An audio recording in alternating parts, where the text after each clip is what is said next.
Tonight, we hear from the man who videotaped the violent arrest of Evan Penner.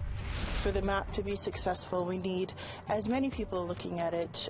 A look at where 60 Scoop survivors were sent using a new interactive map. Well, it all started from the water walks for me, and I just felt like I have to do more. And a canoe journey to raise awareness over land title, above and below water. Good evening, welcome to APTN National News. I'm Melissa Ridgen. A video of Saskatoon police violently arresting an Indigenous man went viral on social media earlier this month and caused outrage across the country. Today, we meet a bystander who shot that video of Evan Penner's arrest. Priscilla Wolf has our top story. On the afternoon of Saturday 4th, Frank Collins and his family were in their back alley getting ready to go for a bike ride when he heard a commotion. One person started yelling, "Please help, please help." Somebody help me. He was quite vocal with that. As I walked up to the fence, I could kind of see what was happening, that there was a police officer arresting somebody. When he heard the cries for help from Evan Penner, he took his phone out to record the arrest. Put your hands behind your back.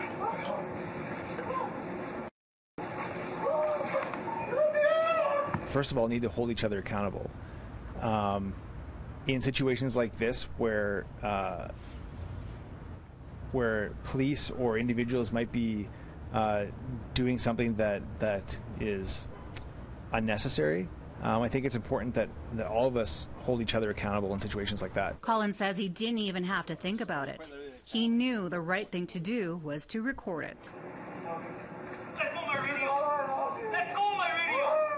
People who live in Saskatoon or Saskatchewan or Canada as a whole understand that what's happening in the United States right now is not something that we're immune from. Collins says what he witnessed was extreme and that the video shows an unjustified amount of force for the arrest of an unarmed person. He says Canadians have to start realizing that this is happening in our own backyards. It's not something that doesn't happen here. You know, like, we're in Canada, everything is awesome, and we're not like America. I think it's important to note that things aren't so different. We have this exact same thing happening here, and happening here more often than people realize, I think. Stop resisting! I'm not even doing that. Priscilla Wolf, APTN National News, Saskatoon. Being ripped from your birth family and sent thousands of kilometers to a foster home or adoptive home, that was the reality of 60 Scoop survivors. A new interactive map shows that reality graphically, and as Todd Lamarand explains, it's not just about dots on a map, but children's lives. So what can the map tell us? Let's look at Elaine Kiknoswe. Click on her birth story icon, Flin Flon, Manitoba. Adoption story icon, by 1970, 4 foster homes, all crappy and abusive, she says. Another click, Botswana, Africa. Back to Saskatoon, then Ottawa. The result, many, many questions. Where do I belong? Where do I fit? How do I fit? But am I less of a First Nations or Indigenous woman because I don't have my language anymore? I don't know all my relations. I don't know the land. That's one of the points of the map, says Colleen Cardinal, to show the distance that separated the children from their birth families. How so many Indigenous children were literally trafficked through child welfare policies and taken so far away from their traditional homelands. The map, which is titled In Our Own Words, is Cardinal's brainchild. She first thought of the idea 6 years ago. I wanted to see what that would look like visually because I think it has much more of an impact visually. So, you know, in my mind, I knew that it would be striking. What's also striking is the bouncing around. Cindy Lou Ann, born in Winnipeg, then Marathon, Ontario, then on to Thunder Bay, Atikokan, Ontario, back to Thunder Bay, Atikokan, Winnipeg, then Saskatoon, all before the end of high school. But Kiknoswe doesn't like the word bounce. We weren't balls, we were children being taken from one situation into another that might have not been great either way. According to some stories on the map, thrown into atrocious situations.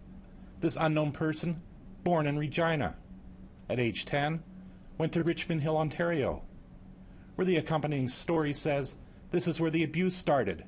Mental, physical, emotional, sexual. There's so many 60 Scoop survivors that were taken all over and mistreated or ended up fleeing homes and ended up in really, really awful situations just trying to survive. Cardinal calls the map a good start. For the map to be successful, we need as many people looking at it. We really want survivors to engage with it, especially ones that have been taken out of the country or overseas. Kiknosway hopes this message comes through. And we were kids being put into really overwhelming, traumatizing adult situations that still we remember today. The map has already gotten some publicity, but Cardinal says a bigger launch is expected at the end of this month. Todd Lamarand, APTN National News, Ottawa. We want to know what you think about the map, so check it out. And here's how you can continue the conversation. You can send your emails to news@aptn.ca. Find us online at aptnnews.ca and on youtube.com/aptnnews. You can also follow APTN News on Facebook, Twitter, and Instagram for more Indigenous news. In hopes of alleviating the opioid crisis, the Canadian Association of Chiefs of Police are urging the federal government to decriminalize small amounts of the drug's possessions. The president of the association, which represents 1,300 Canadian police chiefs, says the move to decriminalize possession could ultimately save lives. They believe that police should instead crack down on production and trafficking and treat substance abuse as a public health issue rather than a crime. However, federal officials would have to amend the Controlled Drug and Substances Act in order to make this all possible. It's been almost 2 months since the federal government announced the fish harvester benefit and grants programs. The fish market was hit by the COVID-19 pandemic as the restaurant industry was in lockdown, and in Manitoba, fishers still have not seen the relief money. Today, fishers from across Manitoba met in Winnipeg to call for the cash to start flowing. They were joined by NDP MP Nikki Ashton and Conservative MP James Bazan, who put aside their political differences in support of the fishers. Eligibility and application details have yet to be outlined, which has fishers worried that they won't have access to this cash as the fall season approaches. We haven't heard anything. It's time for the government to start acting, start rolling out the plan. How would it benefit the average commercial fisherman in Manitoba who is struggling on a day-to-day basis to make ends meet from a financial point of view? So I too, my community, my fishers are asking for help. You have all the communities in Manitoba asking for help, and so it's time for the government to act and do something now. Last week, the government of Nunavut said there was a likely case of COVID-19 at a remote mine site. Now a second round of testing has been completed, and they're saying maybe not. The Baffinland iron ore mine is located about 160 kilometers south of Pond Inlet, Nunavut. It has been closed to Nunavut residents since mid-March. Last week, a person there tested positive for COVID twice on the mine's own testing equipment. A follow-up test off-site, though, produced a negative result. In a written statement, Nunavut's public health officer stated that we may never know for sure whether the individual had a barely detectable case of COVID-19. It's time for a commercial break, but when we come back, Edmonton votes to start defunding its police force. Stay with us. Off to the east, we've got 25 with some cloud in Fredericton, 20 and pretty nice in St. John's, 11 degrees, and in Nain and cloudy skies, in Nukshwak 22 and sunshine. Montreal 26 with some showers later in the day, running around at 22. 27 for Toronto and Peterborough with some showers expected there. So look out, 25 degrees and sunshine. Kapuskasing mix of sun and cloud and 26. God's Lake sunshine and 20 degrees. Norway House 20 but with some showers. 27 and sunshine for Gimli and Winnipeg, 27 and showers for Dauphin and Brandon. 26s for Yorkton, Regina, Estevan, and Swift Current in Saskatoon and North Battleford. 23 in showers in La Ronge, 23 and sunshine up in Uranium City.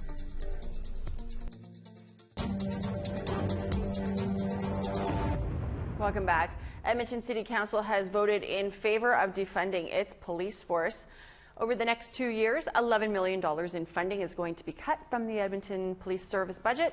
That money will be spent on housing and social service supports and a task force focusing on community safety. Chief Calvin Bruno of the Papachase First Nation says that many band members live in the city and they face police brutality. He says that this cut is a step in the right direction. You know, they do need to be working with the community more, with people more, especially those with mental health issues. And the police, you know, they need to, I think, you know, need to be more, you know, sensitive to, you know, our people and the social issues that we face with social workers and health workers. Brazilian President Jair Bolsonaro recently vetoed laws that would have provided Indigenous people with support during the COVID-19 pandemic. To shed light on the situation, we have National Observer journalist Emily Gilpin, who is Cree Métis from Ontario. She's been in Brazil since the beginning of this pandemic. She has reported that out of 900,000 Indigenous people in Brazil, there have been over 11,000 cases of COVID and more than 400 deaths.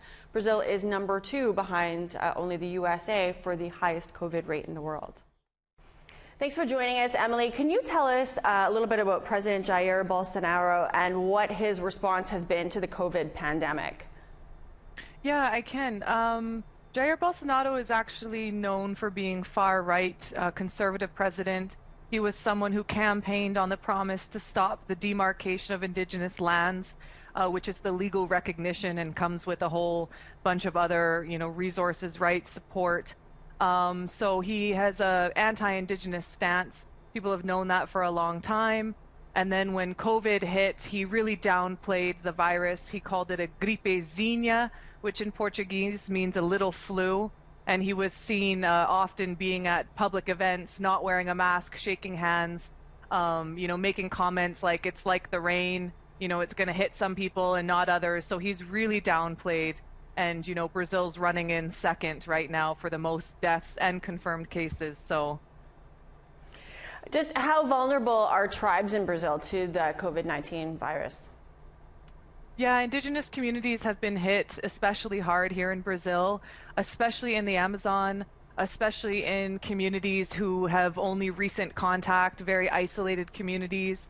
And there are a number of different reasons. There's a big major Indigenous rights organization called APIB, and they've been doing a really good grassroots on the ground job of recording cases and recording how they've started. And it's been concerning because a number of cases have been believed to be started by outsiders, brought into communities by outsiders.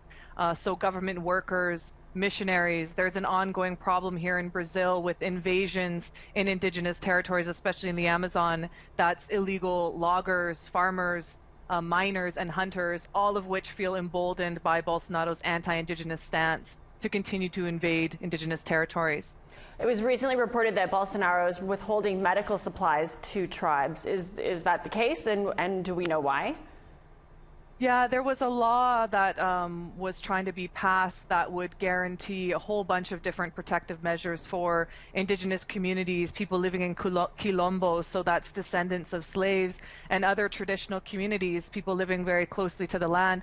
And he vetoed a number of those measures, some of them being access to guaranteed access to clean drinking water and hygiene products and that sort of thing.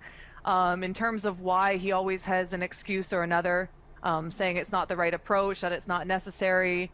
But, you know, he has a reputation, especially among prominent Indigenous leaders and Indigenous communities, for not really caring about the health and well-being of Indigenous communities. Like, I mean, he's made a number of alarming comments, like trying to integrate communities into society. I mean, 2020, and he's still a president that's saying they're going to integrate and assimilate any other communities.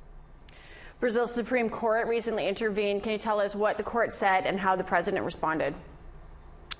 Yeah, the court, I'm not sure how he has responded to the court, but the court did pass 5 different measures in this time. You know, it's been a state of emergency, and those measures, again, were brought forward by APIB, this major Indigenous rights organization. So they are going to be There will be a little bit more government support available to communities, and that includes communities and people who are not in specific demarcated areas. So again, this idea of demarcation of lands, this is a really big topic in Brazil, and the over 120 tribes that have not been demarcated, they run risk for not receiving federal support, protective packages. So it ensures a little bit more support for those people who fall in that bubble. What are tribes doing to protect themselves? It doesn't sound like they're getting a lot of help from governments. What are the tribes doing? There's been a lot of grassroots organization. There have been some cases in some places where FUNAI, the National Indian Foundation it's called, has actually worked with communities, and they've kind of set up their own workshops, educational tools, raising money to get some protective care and masks. I've been seeing, just being a part of different communities, really following independent media like Media Ninja, Media India, prominent leaders like Sonia Guanajara, seeing that there's been a lot of organizing, so a lot of online panels, a lot of, awareness building. I've seen footage when there have been outsiders that have been coming into territory. People are recording that now because there have been so many deaths. Even in this past year, even during the pandemic, there's been murdered of Indigenous leaders who are trying to protect their lands and territories. So yeah, lots of grassroots organizing to raise money, raise funds, raise awareness. Well, thanks for taking time to share this. It's kind of dismal news, unfortunately, but you stay healthy there. Thank you so much. Hi. We got to take another break, but coming up, a canoe journey in support of land and water rights. And here's the rest of tomorrow's weather forecast.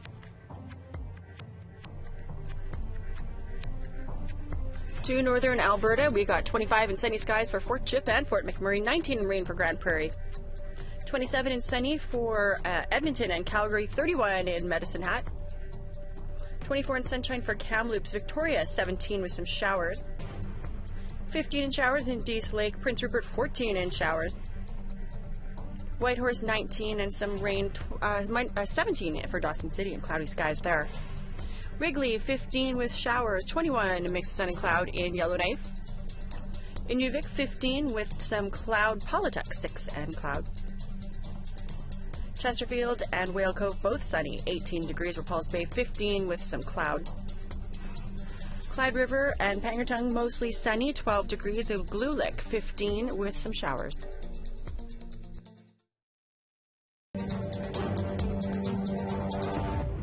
A canoe journey began in Ontario last weekend to increase understanding of Aboriginal title claim that involves the land and water parts of Lake Huron and Georgian Bay. Elena McDougall explains. There's a lot of moving pieces. A journey that began in 2016 got a new start over the weekend. Edward George, whose Anishinaabe name is Wasekom, set out for a ceremonial canoe journey on the weekend, and it's not his first. Well, it all started from the water walks for me, and I just felt like I have to do more. So the water walks is a prayer journey, walking for the water and praying and building relationships and creating awareness. So I brought that to the water and actually just started paddling in 2016. George is the adoptive son of the late water walker Josephine Wandaman and a sibling in a large ceremonial family. My mom, my late mother Josephine used to say, we don't need special accommodation to do the work that we've been governed to do. And for me, as I've been doing these journeys, I see that now, that this is what we're governed to be out on that water. In 2016, he paddled from here to Garden River First Nation, and in 2017, he journeyed by canoe alongside Mandamin's final walk along each of the Great Lakes to pray and to advocate for water. Those journeys charted hundreds of kilometers, and this one began at Stony Point. This is the former Camp Ipperwash. So like what we drove through, that's where the barracks and the military occupied all this land. But then in the 90s, my cousin Dudley was shot and killed here while they were reclaiming this part of the community. So I felt it was really fitting, because what I'm doing is standing up for the water, and I'm moving in solidarity with the title claim. This map shows the treaty areas as well as the area of the title claim. In April 2019, Saugeen Ojibwe Nation began trial in an Ontario court to settle 2 claims there. One deals with promises made during treaty negotiations, and the other deals with Aboriginal title to land above and below water. Renee Pelche is a lawyer with OKT Law. And Edward's journey, I think, really speaks to that relationship, right? The fact that the territory, both land and water, are really a part of who they are. And and that's exactly kind of what this case is about, right? It's about this territory was gifted to the Saugeen Ojibwe Nation by the Creator. They have a responsibility to protect it, to maintain their relationship with it, and that's what we're trying to demonstrate in the court case. Community members and youth are expected to meet and to paddle with Wasekom at sites along the shores of Lake Huron. It brings many people together, but he expects time on the water will also bring him closer to his own thoughts. What I learned right away is that if you're learning how to navigate through time and space on the water, you're also learning how to navigate through your own life. You know, and some of our issues are so complex, but the solutions are actually so simple. Like being in a canoe makes us well, but it also makes us strong in our minds and our hearts. The journey is expected to take approximately 30 days, until he reaches the treaty boundary of the Saugeen Ojibwe Nation. Elena McDougall, APTN National News, Stony Point. It's a beautiful story by Elena. While the arts industry has been hit hard by the COVID-19 pandemic, it's been a successful year for many Indigenous filmmakers. Now audiences can watch films that won awards in 2020 as an Indigenous-based film festival moves online. The festival will feature workshops by Gary Farmer and Jennifer Podemsky, musical performances by Crystal Shawanda and Nick Sherman, an award-winning film, The Body Remembers When the World Broke Open, and The Long Ride Home. Dr. Shirley Chichu founded Wigush International Film Festival in 2018 on Manitoulin Island. So you have to go online with wigushfilmfestival.ca and buy tickets there. And it's full of Indigenous films from Indigenous filmmakers. It is also a lot of free workshops, a lot of free music as well, because, you know, music is part of storytelling as well. And most of the musicians are from Northern Ontario, so that was something unique that we wanted to do this year as well. There's a new kid on the TV dial, in Nunavut at least. A new Inuit TV network will be launching in the territory later this year. Inuit TV will have programming in different Inuit dialects from all across Inuit regions. The broadcast network will focus on culture, education, and language, and will showcase work by local Inuit filmmakers. Inuit TV is being funded $2.4 million over the next 3 years by Nunavut Tungavik Foundation. Great to see a positive addition to the media landscape covering Indigenous news in the North. Well, that is your news for wrapping up this work week. I'm Melissa Ridgen. Thanks for joining us. I'll see you back here tomorrow. Have a great night.